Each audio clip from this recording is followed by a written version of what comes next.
Hey guys, so today I'm going to try to fix the saggy butt on this thing.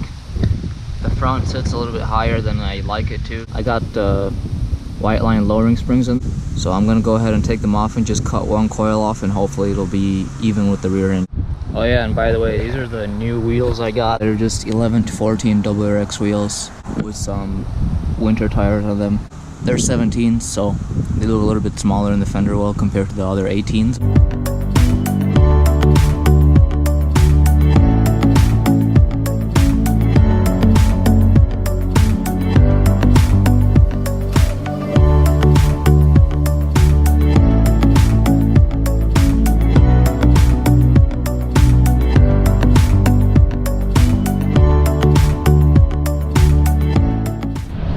So here we go, finally got her off.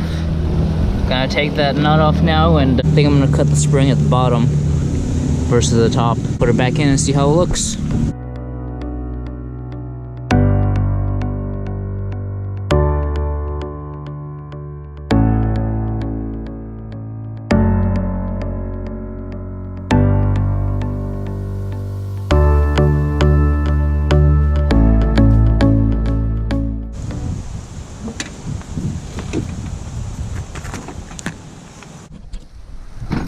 That looks like right where I want it.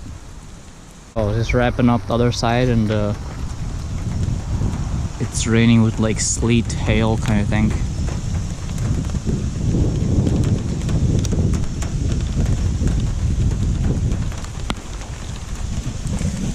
But yeah, this side's pretty much done now. And now it matches the other side.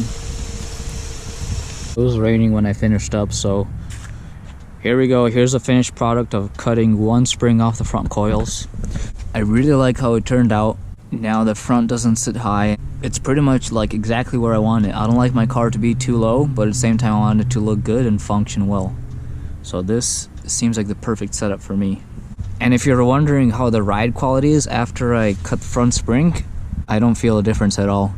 I'm pretty shocked because I saw some other people saying that the less springs, the tighter the tension is on it. I don't feel any specific difference, anything crazy. It is lower in the front now, so I have to be a lot more careful about curbs, but I'm used to that. So there you go, guys. If you guys want to cut your springs, say if you want to do one coil, I don't think it'll make a big difference. If you're going to do two or more, then that's probably going to make a big difference, and you might feel the difference in the ride quality. But like I said, just cut one off mine and I don't feel any difference in the ride quality. That's the end of this video. Peace.